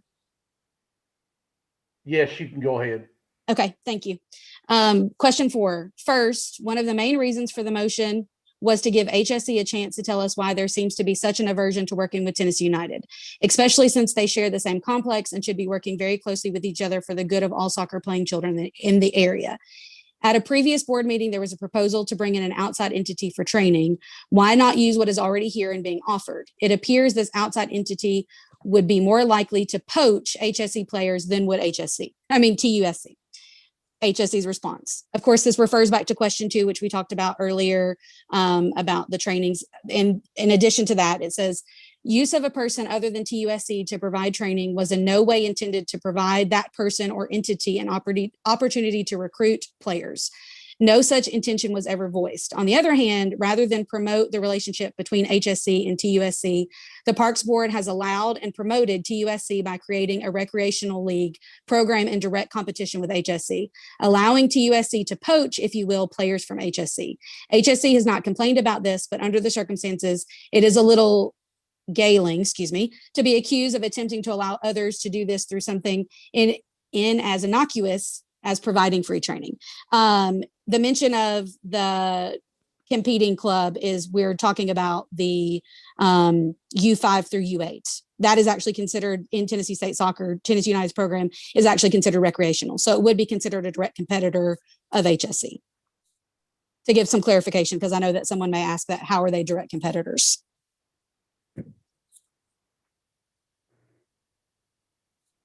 Anybody have any questions or comments? I guess what I would feel like, and I completely understand what y'all are feeling where you're getting forced. But what you got to understand on our side, especially the board, I speak for the board, is without dabbing into your everyday functions that you do, you're taking an outside person, bringing in, we've got somebody that's already here with you. Either one of them could poach players, so it doesn't matter. But whether you think they could poach players or they're going to poach, both of them could do that. So I guess what I'm thinking is I want somebody to make me understand why. I think more from the board standpoint, when you're looking at it just as an outsider looking in, not as a club member, but an outsider looking in, I find it hard. I'm finding it hard. I haven't heard a good answer why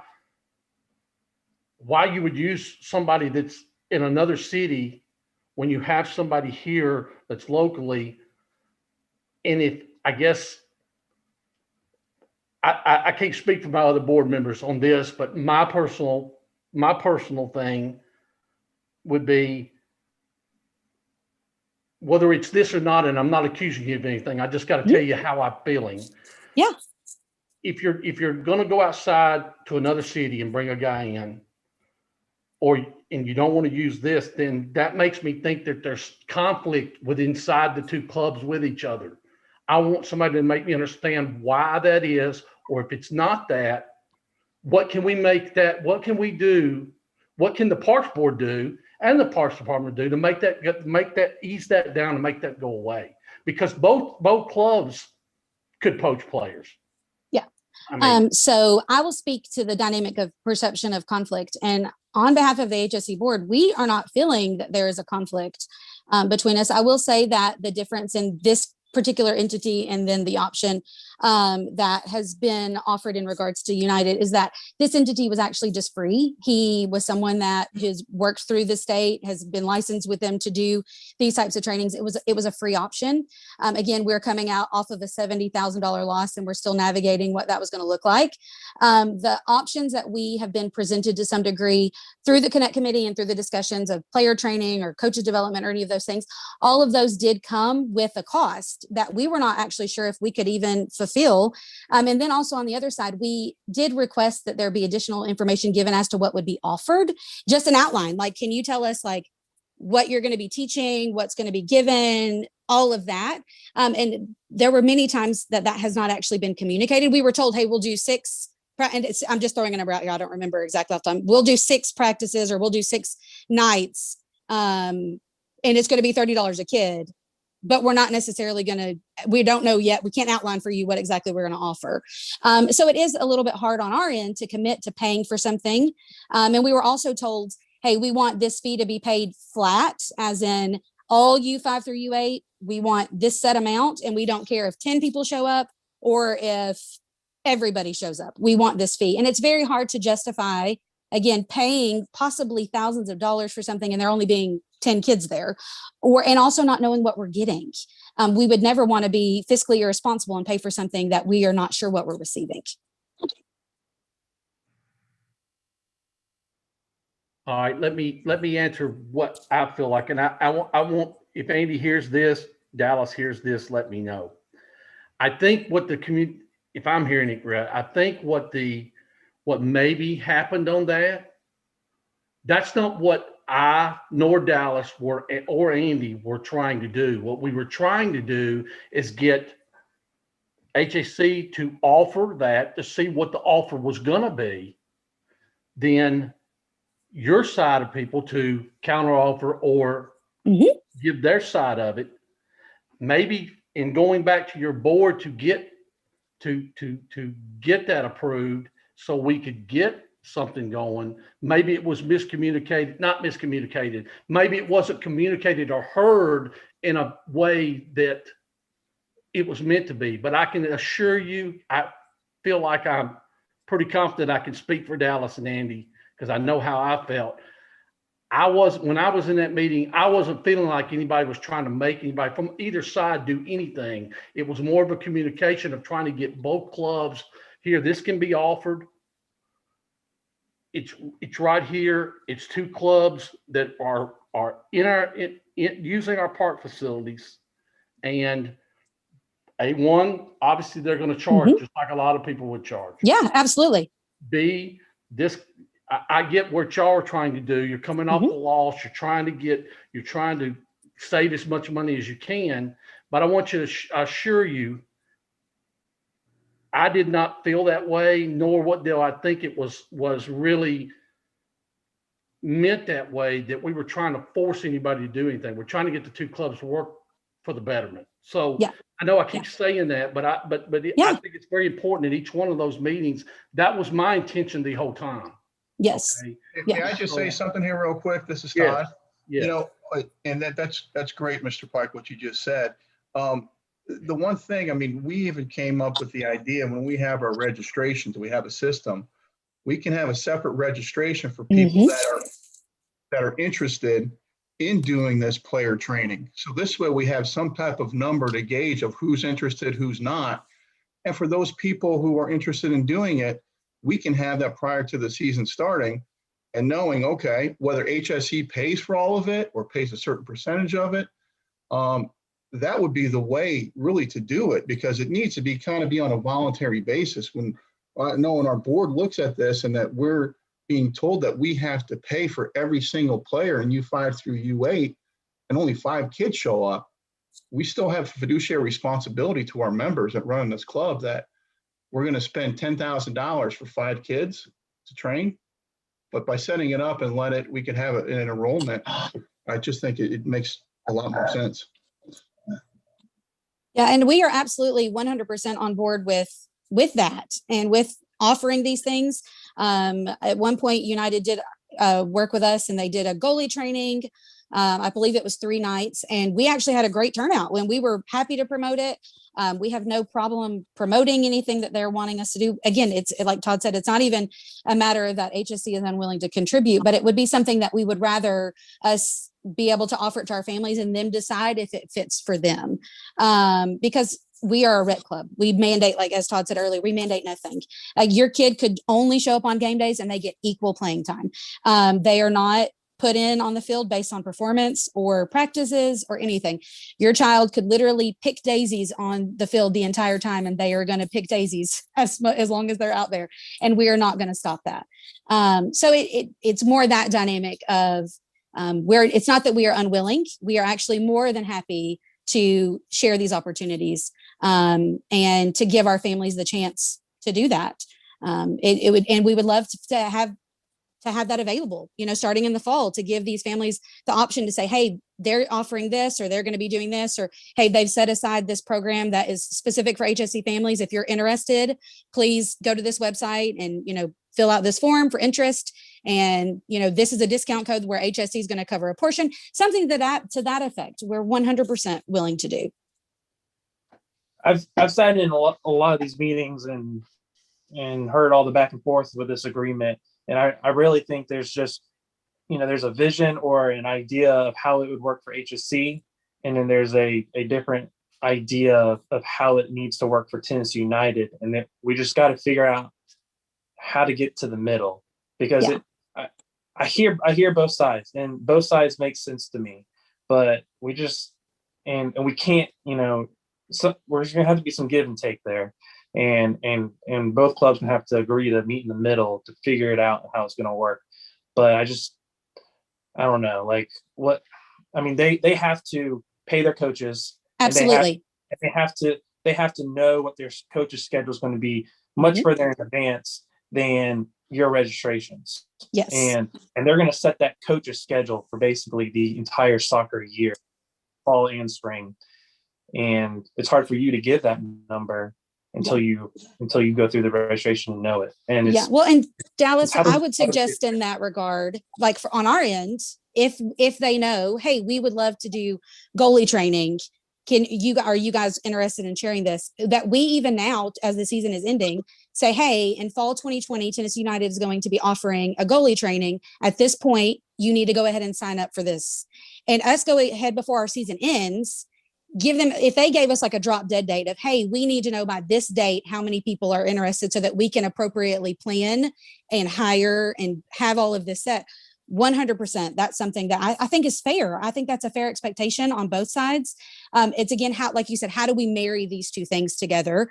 It's not a hesitancy of us to do it or to promote it. It's more an idea of, we would love to be able to give our families the option, give us an idea of when we need to start promoting that, give us an idea of what that is going to include, because we get asked those questions. And I know, that, and then give us, an idea of kind of the financial expectation. Let's go ahead and get these people pre-registered to some degree so that they can appropriately prepare. 100% willing to do that, and would love to continue to have those conversations. If our families want additional training, we want to bring that to them. If they want to go to camps, we want to bring that to them. If they want to develop a skill set in their player, we absolutely want to bring that to them. But to some degree, we just don't feel comfortable financially committing, not knowing what's being offered and paying for something if players aren't going to show up. And that was kind of what was communicated to us is, hey, pay a flat fee. But if only 5 people show up, that's just fiscally irresponsible. So if we could figure out a way to marry the two, we 100% would love to participate in that.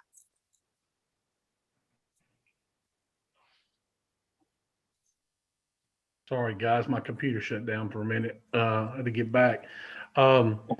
Mike, like if I could real fast, I just want to circle back because before we get too far away from it, again, about the conversation, I apologize for backtracking here, about the issue about voting board members being paid, and maybe this is an issue that the board needs to address of some sort, because it is something that I think we need to look at, because it's something that even if there are certainly provisions for reasonable expectations of being reimbursed or being paid for certain services. However, if that individual happens to be a board voting member, aside from this specific example, that we would want to be able to provide some information to the public that is a reasonable amount that person's being paid. If they are. So you want to know the able to- salaries? I'll tell you our Well- salaries. $2,500 is what each of those three positions get a season. $2,500 a season, three positions, $2,500 a season.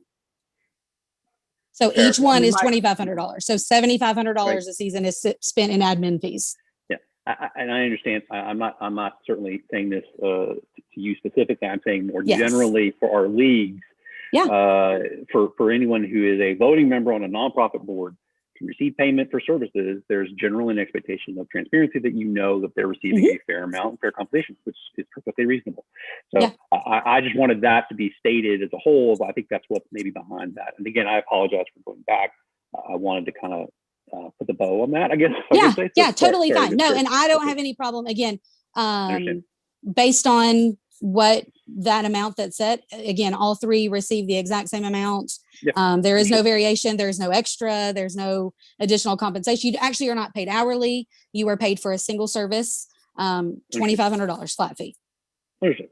Yeah, and we're Thank you. 100% willing to tell anybody that question. Again, the same dynamic of earlier, that we want to be 100% transparent with any of our financials. If anybody has a concern, 100% ask the question. Yep. Thank you. Is that per season or per year? It's $2,500 a season. So that would be each position would make $5,000 a year.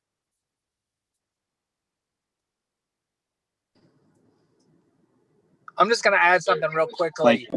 And that is that we all work hard, and yes, these people are getting paid, but the hours that they're putting in, their pay is minimal compared to the work that they put in. So I understand the Parks Board wanting to know.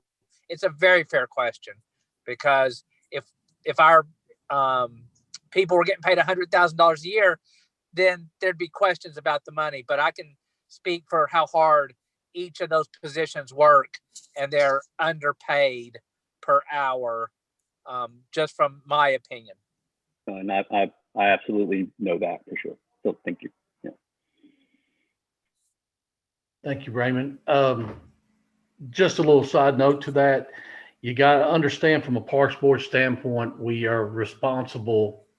We're on TV every single time, and we're responsible for each one of these civic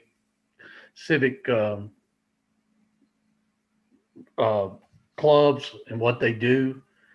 We're responsible to the taxpayers. We're responsible to the staff. We're responsible to all that. So questions that we ask we're not trying to get in your business, but if we don't ask you and we ask other people, it's going to be perceived the wrong way. Absolutely. So And again, we would rather you ask. Justice. So Yeah, absolutely. We would rather you ask. I mean, there's no reason for us to hide that at all. Again, there's 3 paid positions, and we have concession staff, which is teenagers that work, and they get an hourly wage just as most concession workers do anywhere, because that's pretty much a job. But our 3 administrative positions are paid positions. And again, those salaries are very low. But no, we're comfortable answering that question. I'm sorry, Helena, it looks like I'm going right at you, but I'm not. No, you're fine. I want the whole board to know what's behind what we ask. So, all right. So anybody else got any questions on this? All right. So go ahead, Helena. Okay, we got a lot more questions, so we're going to move along. Number 5, why do they think the Connect Committee failed, and why are the HSC members that were on the Connect Committee no longer with HSC? So this kind of goes with the other question. So again, we're going to reference the answer as stated in the answer to question 2. HSC never quit the Connect Committee and was always working toward collaboration, but is not interested in forced partnerships or exchanging of money without mutual benefits to all parties. HSC has no public comment on the departure of members from our board, and any comment made by past members is, of course, their own.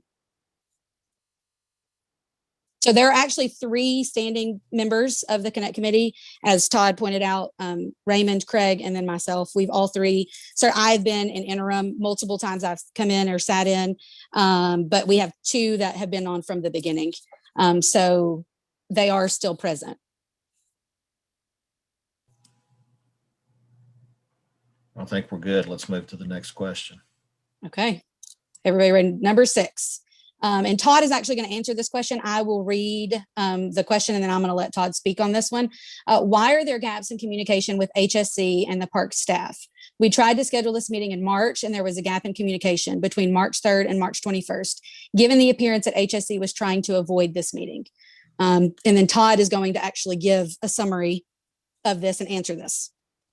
Yeah, I just kind of broke it down. I wrote down just the email chain. I mean, I was never aware there was any gap in communication. And the implication that we were trying to avoid the meeting, it's simply not true. Obviously, we're here. But I'll start from the beginning, just give you an idea. Obviously, you'll get these notes when Helena sends them to you.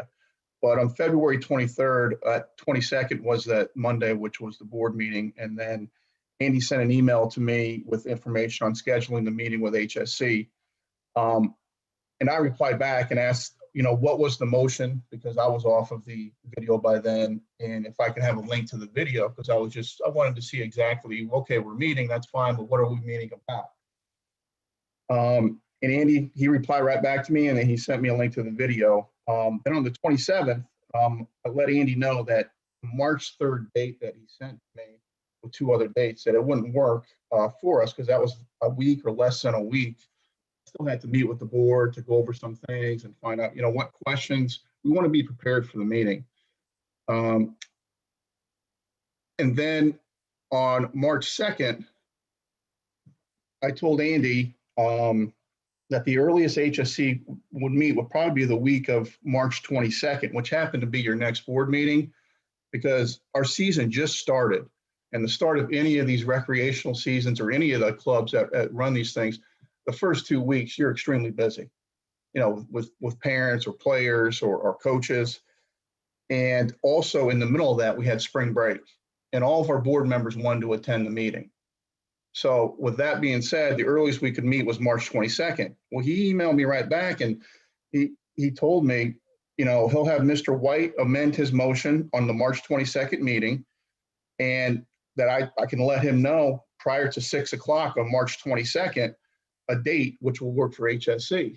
So on I think it was March 21st, I sent him over 3 dates with our board of what dates would work. And obviously this was one of them. So I was just confused on any type of miscommunication on it. Nothing I was aware of, but you'll have this. And I also have the email chain if you guys want to see that, but you'll have the outline of these dates. And Todd, I think what the actual question is referencing is that on March the 3rd, we corresponded right with a pretty lengthy email. And I said, if you'd like to make this meeting happen prior to March 22nd, please let me know any date that is acceptable. If not, prior to March 22nd at 6 p.m., please let me know a date that will work for you. So, and then I didn't hear from you again until like March 19th, like 17 days. So I think that's what they're talking about in terms of communication breakdown. And that's, I don't know how else to explain it.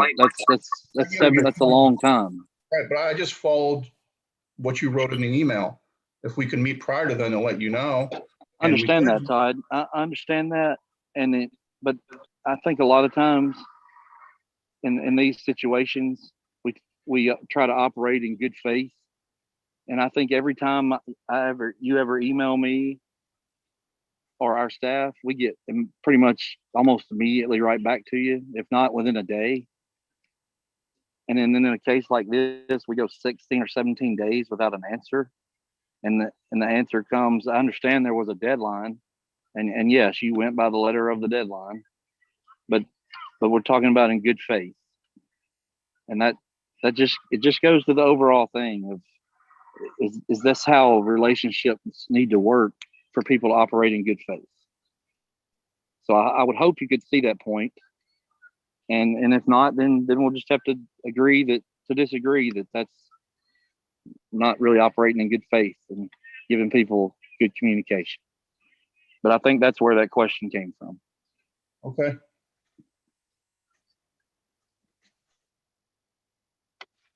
Anybody else have anything on that? Helena, you can go ahead. You're muted, Elena. You're muted. Sorry. We already answered number 7, which is the question about pay. Number 8 is HSC current with their 501c3, and does the staff have a copy or verification? Yes, we are current, and I don't know of us being asked for it. So we're not sure if you have a copy. Do we need a copy, Dallas? We've never asked for it. Okay, we can provide it. Yeah, happy to provide it. We can take care of that this week. You good, Dallas? Sorry, yes, yeah, that sounds great. Thanks. Go ahead, Elaine. Okay, hold on. I'm making a note on my pad here to send Dallas 501c3 info. Okay, number 9. So this is Hey, Helena, hold on just Yes, a minute. sir. There again, just to make it clear for everybody, we're just trying to follow guidelines that we try to put out for everybody. So absolutely. Yeah. Number 9 is a question to some degree that we've already answered. It says, has HSC ever tried to utilize TUSC for coaches training, which we shared multiple instances that we have done that. If not, what are the specific barriers that would have to be addressed? What attributes about their current coaches training or education program make it more attractive or accessible than TUSC? This is a question we've discussed numerous times. Would you like for me to go over this again, Mr. Pike? Since we've probably answered this one multiple times. No, we don't have to go over it again. Okay. I think that at some point in time, if we can get this Connect committee back together, we need to find a way for not only y'all, because we're discussing it with y'all, but we need to find a way for them to draw closer to. So yeah, that's my side. Okay. If anybody has any questions that you want me to expound on, but like I said, I do feel like we've answered this one numerous times and explained that there has been some disconnect. There have been usages of them. There's been several things. So if no one else has any other questions, I'll move on to number 10. Okay. Number 10, it says the number one reason parents state that they are reluctant to be a volunteer coach is because of not knowing the game. What is HSC doing to make learning the game more accessible for parents and potential coaches? We offer a VDOC program, which is a virtual director of coaching. HSC pays for that. Access to that is 100% free to all coaches.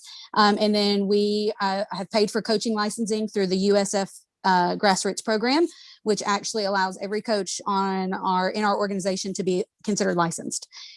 Just to expound a little bit on that, HSC is one of actually the first programs in the entire state of rec programs in the entire state of Tennessee that is offering this, and will hopefully be 100%. All of our coaches will 100% be licensed. Any questions? All right, go ahead, Helena. Okay. Number 11, it says, I believe HSC has a subscription or arrangement with an organization which provides parent coaches with access to a practice plan lesson bank. Is this being utilized by many coaches? And is there data or feedback to show that this is meeting the needs of parent coaches? It is being utilized. And at the end of each year, reports are sent to us regarding usage. So yes, it's used. And yes, we do get reports of usage. Can you share what that is? We are currently still in what would be considered this current year. So that normally comes. So the way it runs, as you guys know, is fall, spring. So we will generally get that report sometime in the end of May to June. But yeah, at that time when we have a current report, happy to share with you what those numbers look like. Great. I only ask because it's when other groups have clinics or do things, it's measurable to know what the attendance was and things like that. So I'd be curious to know.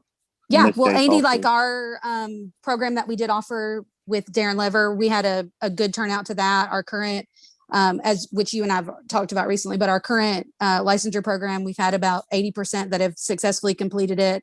But the VDOC program, it is practice plans and it is more along that lines. Coaches do use it, and we would be happy to share with you that the average usage. Great, thank you.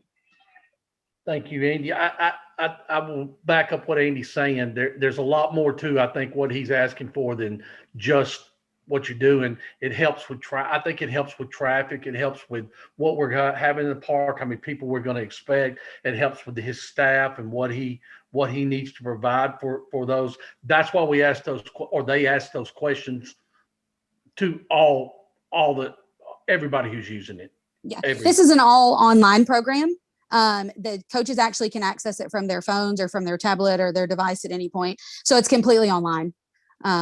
So that does make it easier for them to use. They're given the information at the beginning of the season along with login info and told how to use it. And then from there, it's kind of like, hey, this is available to you if you'd like to use it. And if you would rather use your own resources for, setting up your practices or anything like that, that's 100% okay as well. Again, volunteer. So. Okay.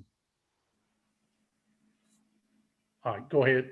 Okay. So number 12, it says, other than support, what is the number one need HSC has for its program? And it would be a neutral parks department who respects HSC and recognizes us as an equal entity with every other club and sport in Hendersonville.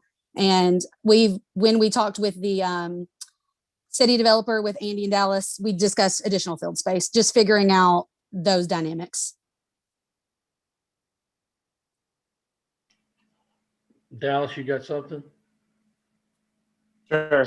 One thing I'd like to just kind of talk about this as far as our partnership and relationship. I want you guys to know that, I love you guys just as much as I love all the other leagues. I don't have a favorite, and I don't, Tennessee 9 is not my favorite. Civitan is not my favorite. You guys are all equal and the same to me. Obviously, there's days that I love y'all more than the others. And we have better days than others. But I do want you guys to know that. And I want to have a good relationship with you guys. I want you guys to feel welcomed, to stop by our office, to come in for a meeting, pick up the phone, just say, hey, can I meet with you? I want to run something by you. Those are the type of relationships that we have with some of the other groups that I don't think we have with HSC at the moment. And I would like to figure out how we can correct that or fix that or move forward to have a better relationship. And I just want you to know where I'm coming from as part of the staff. And I hope you do realize that. And it's not, we do not have favorites. And I try my best to make every decision I make for what's best for the park and not what's best for certain groups. So that's all I wanted to say on that. And Dallas, I actually do want to speak to this. I have personally, you and I work very closely in conjunction with nearly everything that HSC does. And I have seen a significant improvement, I feel like, in both yours and mine communication, my access to you, your support of us, even in regards to the meeting that we had with you and Andy early in, and me sharing concerns about field space and us being able to work on things. I have personally this season seen an improvement. That has not always been the case. And going forward, I do hope that we can continue to do those things. There have been times where we have not felt like it was neutral, and instances that have occurred that have communicated something different to us. And it could easily be that it was a misunderstanding. That happens. But when it seems to be that there have been several of those, it does start to feel like it's that we are just a nothing entity and that we're just like disregarded. But I do want to tell you that I have noticed definitely significant, even you and I last week or the week before walking at VPA and discussing the lines at the fields, and me being able to share those concerns. You have definitely been more supportive of us as an entity this season.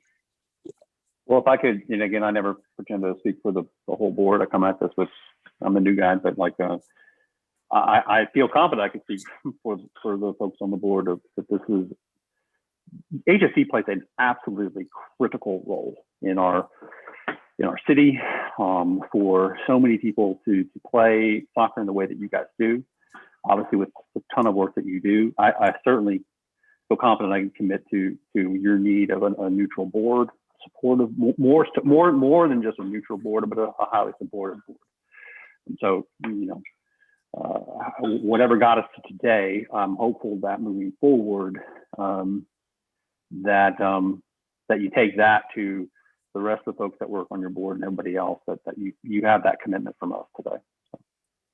I'd like to add something here, and I can tell you that this is unquestionably the most productive and comfortable I have felt in several years with listening to the comments and the understanding and y'all hearing what we've had to say, because I don't feel as though necessarily what we've been experiencing or what we've been accomplishing has been heard by everyone. So I want to speak to everyone and just say that as this meeting's about to wrap up, I personally feel, and I've been part of this for a very long time, that this is unquestionably the best communication we've had with our own board and the Parks Department in many a day. So I want to thank everyone involved.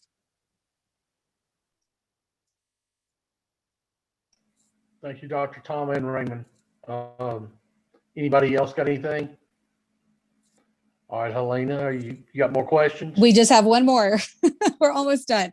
So number 13, it says, this is the last question, may be better suited for another type of meeting. What is HSC's vision and plan for growth? And how does HSC plan to match the growth of the city? So ultimately, it would be to continue to offer recreational soccer to our community. And that is our long-term goal, is to always offer recreational soccer at a low cost to our families.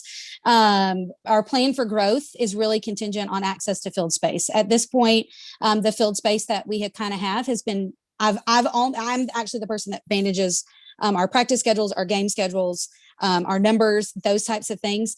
And if we continue to pace at what we're pacing at in regards to growth, we will exceed our field space that we are given within the next season, likely.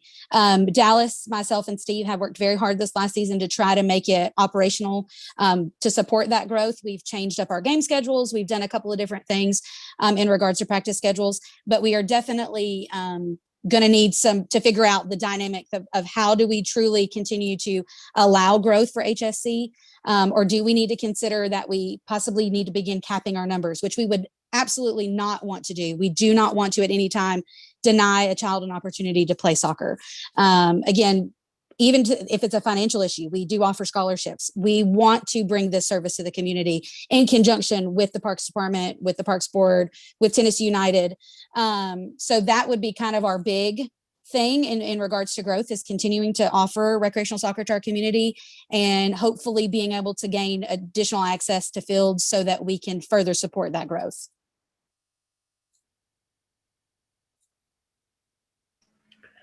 All right. I'll second that. We need fields. We need fields. We do need fields. Yes.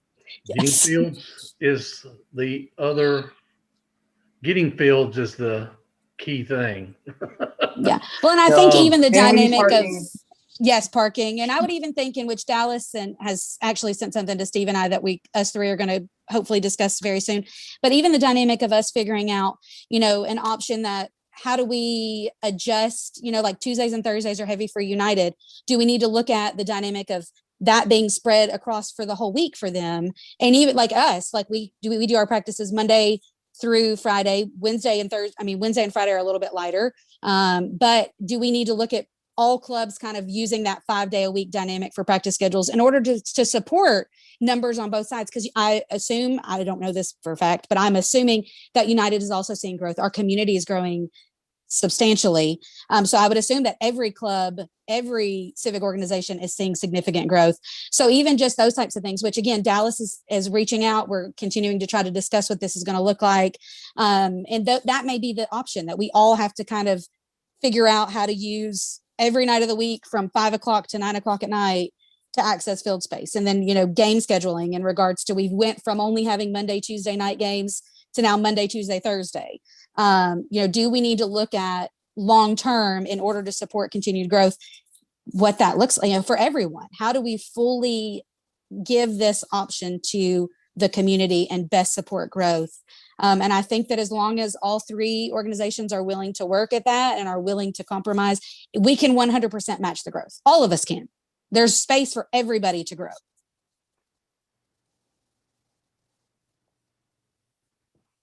All right. I will go right now. Just Helena, any of your people, before we close out this meeting, I'm going to give everybody a chance to speak. Anybody of your people that want to, your board want to speak, say anything? Todd, anybody? Mr. Head, can I just ask one more question? Because this has been concerning to me. And that was the purpose of this meeting. I know it was to get some clarification on some questions, but I think as a board and a group of people, we felt a little uncomfortable feeling like that this meeting might have been in an attempt to eliminate HSC and take away our field space.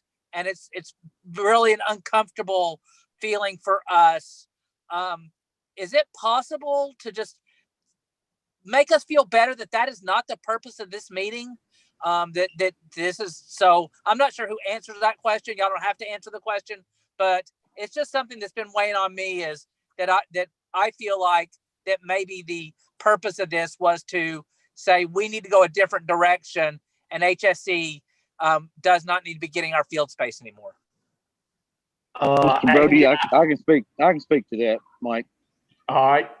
Because, and I don't know, Mr. Brody, if you got forwarded all the emails that I've sent to Todd or during this whole process leading up to this meeting. But I think we've made it very clear as a staff that our staff doesn't want to run rec soccer. We don't expect anybody else to run rec soccer. All we ask is that people work together and do things for the betterment of soccer and the community and our parks. And I think the Parks Board had a lot of questions based on a whole couple of years worth of meetings and seeing things that were going on that needed to be answered for everybody to feel more comfortable. But I will tell you, nothing from our office has ever said there's any kind of intent or anything to do anything different with rec soccer. And if anybody wants to add anything to that, you can. Thank you very much. Yeah, I would just second what Andy said. I can promise you I don't want to run rec soccer. And I have a lot of other sports I got to manage, so I don't even have the time to run a 110 team soccer league. Like, I guess that's what y'all's numbers are this year. So yeah, I'll just second what Andy said. We don't have the one. I'd like to answer too.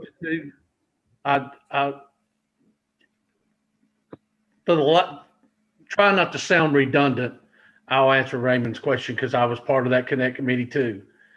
In no way I can assure you this Parks Board does not want the added stress on the park staff of running another big program like this. That's not what the intention was of this. But the discommunication of everybody, of everything involved, not just y'all, the other side, me being a liaison and spending 8 months in a Connect committee where I felt like as a individual that we were making progress, and then for whatever reason, doesn't matter what reason it was, but for whatever reason, I'm a Parks Board member seeing emails, and then all of a sudden the whole thing just blows up and goes away. As a Parks Board member, I'm going, okay, where's the disconnect? What happens? The only way we have as a Parks Board, the only way we have to understand this is we got to hear all sides, okay? And I mean, you're the start of the side that we need to hear, all right? So no, that's not what this meeting is about. We needed questions answered, questions that we had based on how this ended, okay? And so that's what this is about. So none of Thank you you want very to much. manage, none of you gentlemen want to manage 804 games a season and over 220 practices. I 100%. That's No, what I I have, do. I have a So 21-year-old daughter and an 18-year-old daughter, and that's enough for me. So yes. So I 100%, I just want to, it made me giggle whenever all of you said that. Cause I was like, yes, none of us really want to be dealing with 804 games a season or 200 plus practices a week. But again, it's what we do, and we're happy to offer that service. And I'm thankful to be a part of this organization and what we do and what we bring to the community. And hopefully through this meeting, some of those misunderstandings were made clear, and that we can all move forward in collaboration with one another and continue to grow the sport of soccer in our community. I think that what HSC and what TUSC bring to our community is very important. Our high schools are some of the highest performing soccer teams in the state. And that is because these programs are offering a good product. They're doing something right. We want to continue to be a part of that. Absolutely. And hopefully this is going to give us continued growth and continued momentum to move forward in conjunction with one another. That is mutually beneficial, that all parties are feeling seen, heard, valued, and respected. thank you, Elena. Thank you, Raymond, for bringing that up. I want to thank, before I go on and ask about any more questions, I want to thank Dallas and Andy for the work that they put in on this. Trust me, guys, HSC, they're not the bad guys in this. None of us are the bad guys. So we just want everybody to work together. Nathan, Dr. Tom, Jimmy Head, any of y'all have anything y'all want to share before we shut this down? I do. What I'm hopeful is that this has been a clearing of the air, and not to pretend that, it sounds like there's been a lot of concerns and issues that have boiled up. I hope that this has been at least an opening to a door. For the past, we spent a lot of time talking about the past and only a little bit talking about the future. And so what I would like to suggest, not that any of us were itching for another 2-hour Friday night meeting, but maybe a good next step would be a vision setting conversation where, where literally the board is just simply listening.